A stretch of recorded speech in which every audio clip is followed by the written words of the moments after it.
Hello दोस्तों, आप सभी का स्वागत है आपके अपने यूट्यूब चैनल न्यू पाठशाला क्लासेस में। आज के इस क्लास में हम आपको पढ़ाएंगे पास्ट कंटिन्यूअस टेंस के बारे में। इससे पिछले क्लास में हमने आपको पास्ट इंडेफिनिट टेंस को पढ़ाया था। अगर आपने उस क्लास को नहीं देखा है तो हमारे वीडियो के डिस्क्रिप्शन में इसका लिंक है, आप जाके देख सकते हैं, या हमारे यूट्यूब चैनल न्यू पाठशाला क्लासेस पे आप जाकर देख सकते हैं। अगर आप हमारे चैनल पर नए हैं तो हमारे चैनल को कर लीजिए सब्सक्राइब, ताकि हमारे पढ़ाए गए वीडियो का नोटिफिकेशन सबसे पहले आप तक पहुंचे। तो चलिए आज के इस क्लास को स्टार्ट करते हैं। सबसे पहले जानिए पास्ट कंटिन्यूअस टेंस। सबसे पहले हम कोई भी टेंस हो उसकी पहचान को हम जानेंगे तो उस टेंस को समझ पाना बहुत आसान होता है। सबसे पहले पास्ट कंटिन्यूअस टेंस का पहचान जानेंगे। कंटिन्यूअस यानी कि कंटिन्यू, इसमें काम जारी रहता है, काम कंटिन्यू रहेगा। तो देखिए पहचान, सबसे पहले मुख्य क्रिया के अंत में रहा था, रही थी, रहे थे, रहे थी, ये सभी शब्द रहेंगे तो हम समझेंगे कि वो पास्ट कंटिन्यूअस टेंस है। इस क्रिया के मुख्य क्रिया यानी मेन वर्ब के अंत में रहा था, रही थी, रहे थे, रहे थी इत्यादि शब्द रहेंगे। जैसे समझिए मैं खेल रहा था, इसमें खेलने का काम जारी है, कंटिन्यू है, खेलने के काम जारी है, तो ये पास्ट कंटिन्यूअस टेंस है। वह जा रहा था, वह जा रही थी, इसमें जाने का काम जारी था, तो यहाँ पर हम इसे पास्ट कंटिन्यूअस टेंस कहेंगे। रहा था, रही थी, इसके अंत में देखिए रही थी है। तो जिस तरह से हमने पिछले टेंस में सभी तरह के वाक्य को समझा था, उसी तरह सबसे पहले हम यहाँ एफर्मेटिव सेंटेंस यानी कि सकारात्मक वाक्य को समझेंगे। सकारात्मक वाक्य जिसमें ना तो प्रश्न हो और ना तो नहीं हो, तो एफर्मेटिव सेंटेंस यानी कि सकारात्मक वाक्य के रूल जानेंगे। सबसे पहले हमें सब्जेक्ट देना है, उसके बाद हमें वाज या वेयर देना है, वर्ब में आईएनजी लगाना है और प्लस में ऑब्जेक्ट देना है। तो समझिए वाज और वेयर का प्रयोग हमें कहाँ करना है? सिंगुलर सब्जेक्ट के साथ हमें वाज लगाना है और प्लूरल सब्जेक्ट के साथ हमें वेयर का प्रयोग करना है। सिर्फ एक यू यानी कि तुम सिंगुलर है, लेकिन फिर भी उसके साथ हम वेयर का प्रयोग करते हैं। हमने आपको बेसिक इंग्लिश की क्लास में वाज और वेयर का प्रयोग अच्छे से पढ़ाया था। अगर आपने नहीं देखा है तो आप हमारे चैनल पे जाके यूट्यूब पे न्यू पाठशाला क्लासेस पे जाके आप देख सकते हैं। तो चलिए देखिए एग्जांपल एफर्मेटिव सेंटेंस का। राम बाजार जा रहा था, सबसे पहले हम सब्जेक्ट देंगे राम, उसके बाद हमें वाज या वेयर, यहाँ पर सब्जेक्ट सिंगुलर नंबर है तो हम वाज देंगे। राम वाज, वर्ब में आईएनजी लगाना है। Ram was going to market, Ram was going to market. अगला देखिए हम लोग खेल रहे थे, यहाँ सब्जेक्ट क्या है? वी प्लूरल सब्जेक्ट है, प्लूरल के साथ हम वेयर का प्रयोग करेंगे। वी वेयर खेलना, वर्ब में आईएनजी देंगे। प्लेइंग, वी वेयर प्लेइंग, हम लोग खेल रहे थे। अगला देखिए मैं पढ़ रहा था, मैं पढ़ रहा था, आई सिंगुलर सब्जेक्ट है तो इसके साथ हम वाज लगाएंगे। आई वाज, मैं पढ़ा रहा था, I was teaching,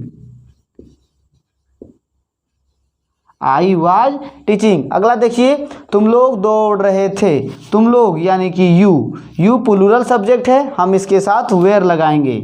you singular होता तो भी हम इसके साथ वेयर का प्रयोग करेंगे। यू एक अपवाद है जो सिंगुलर हो या प्लूरल हो फिर भी हम भी उसके साथ वेयर का प्रयोग करेंगे। यू वेयर दौड़ रहे थे, रनिंग, यू वेयर रनिंग। उम्मीद करते हैं आपको पास्ट कंटिन्यूअस टेंस का एफर्मेटिव सेंटेंस समझ में आया होगा। अभी हम पास्ट कंटिन्यूअस टेंस के निगेटिव सेंटेंस को समझते हैं। उम्मीद करते हैं कि आप अभी अफर्मेटिव सेंटेंस को समझा था। हमने अभी आपको पास्ट कंटिन्यूअस टेंस के अफर्मेटिव सेंटेंस को पढ़ाया था। अभी हम आपको पास्ट कंटिन्यूअस टेंस के नेगेटिव सेंटेंस को समझाते हैं। नेगेटिव सेंटेंस यानी कि नकारात्मक वाक्य जिसमें नहीं का प्रयोग होगा।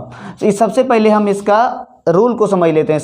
सबसे पहले हमें सब्जेक्ट देना है, उसके बाद वाज या वेयर, उसके बाद नॉट प्लस वर्ब में आईएनजी, उसके बाद हमें ऑब्जेक्ट लगाना है। देखिए एग्जांपल से समझिए, मैं नहीं पढ़ रहा था, यहाँ पे देखिए रहा था, रही थी, ये पास्ट कंटिन्यूअस टेंस है और इसमें नहीं है तो हम इसमें नेगेटिव सेंटेंस यानी कि नकारात्मक वाक्य के अनुसार बनाएंगे। मैं नहीं पढ़ रहा था, सबसे पहले सब्जेक्ट देना है आई के साथ सिंगुलर सब्जेक्ट है तो हम वाज लगाएंगे। आई वाज नॉट, वर्ब में आईएनजी लगाना है तो reading, I was not reading. I was not reading. अगला देखिए, सीता नहीं खा रही थी। सीता सिंगुलर सब्जेक्ट है, इसके साथ हमें वाज लगाना है। Sita was not eating. Sita was not eating. अगला देखिए, वे लोग विद्यालय नहीं जा रहे थे। वे लोग, सबसे पहले हमें सब्जेक्ट देना है दे, उसके बाद वाज या वेयर का प्रयोग करना है। तो दे प्लूरल है तो हम इसके साथ वेयर लगाएंगे। दे वेयर नॉट, अब जा रहे थे, वर्ब में आईएनजी लगाना है, going. They were not going to a school. They were not going to a school. अगला देखिए, तुम नहीं खेल रहे थे। हमें यू देखिए यहाँ सिंगुलर है, यू एक अपवाद है, सिंगुलर सब्जेक्ट होते हुए भी इसके साथ हमें वेयर लगाना है। यू के साथ वेयर का प्रयोग करेंगे। You were not playing. You were not playing. You were not playing. तो उम्मीद करते हैं आपको नेगेटिव सेंटेंस को समझ में आया होगा। अभी हम पास्ट कंटिन्यूअस टेंस के इंटरोगेटिव सेंटेंस को आपको समझाएंगे, तब जाके पास्ट कंटिन्यूअस आपको अच्छे से समझ में आएगा। तो चलिए हम अभी आपको इंटरोगेटिव सेंटेंस को समझाते हैं। तो अभी आपने निगेटिव सेंटेंस को समझा था, तो पास्ट कंटिन्यूअस टेंस के निगेटिव सेंटेंस को आप समझ गए होंगे। तो चलिए अभी हम पास्ट कंटिन्यूअस टेंस के इंटरोगेटिव सेंटेंस को समझते हैं। इंटरोगेटिव सेंटेंस यानी कि प्रश्नवाचक वाक्य। प्रश्नवाचक वाक्य वे होते हैं जिसमें प्रश्न हो, प्रश्न बीच में भी हो सकता है और प्रश्न शुरुआत से भी स्टार्ट हो सकता है। तो देखिए इसके नियम, सबसे पहले हमें WH वर्ड, अगर प्रश्न बीच से होगा तो हमें WH वर्ड को आगे करना है।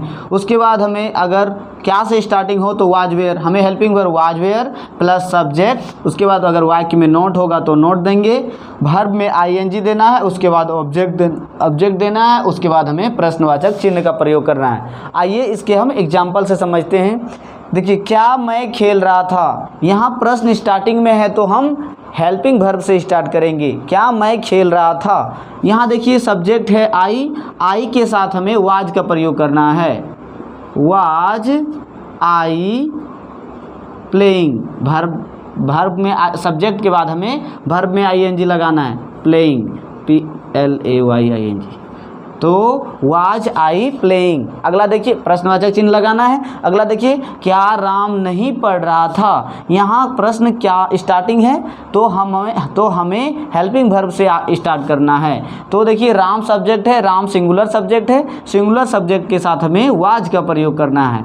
वाज राम, नॉट सब्जेक्ट के बाद नॉट लगाना है। Was Ram not reading.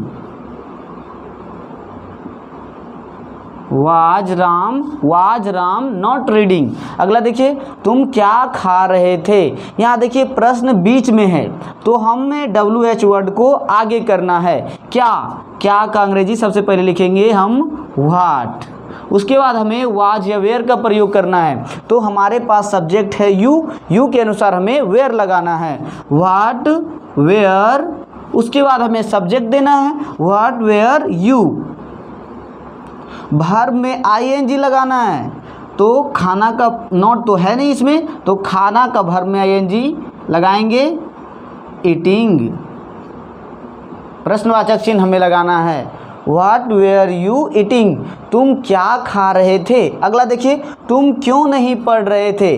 देखिए यहाँ पर प्रश्न बीच में है तो हम इस WH वर्ड को आगे करेंगे, क्यों यानी कि वाई के बाद हमें वाज या वेयर लगाना है। वाज या वेयर हमें सब्जेक्ट के अनुसार लगाएंगे। तो यहाँ तुम यू के साथ हम वेयर का प्रयोग करेंगे। Why were you, why were you. अगर सब्जेक्ट के बाद नॉट लगाना है तो यहाँ पर नहीं है तो हम नॉट लगाएंगे। Why were you not, verb में ING लगाना है, reading. Why were you not reading, तुम क्यों नहीं पढ़ रहे थे, why were you not reading. उसके बाद हमें प्रश्नवाचक चिन्ह देना है। तो उम्मीद करते हैं आपको पास्ट कंटिन्यूअस टेंस अच्छे से समझ में आया होगा। अगर आपको पास्ट कंटिन्यूअस टेंस समझ में आया होगा तो आप इसे शेयर करें, और हमारे YouTube चैनल पे नए हैं तो हमारे चैनल को सब्सक्राइब कर लें। अगर वीडियो पसंद आया तो इसे लाइक करें। तो आज के क्लास में इतना ही।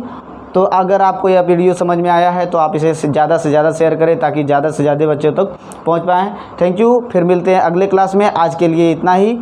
Thank you.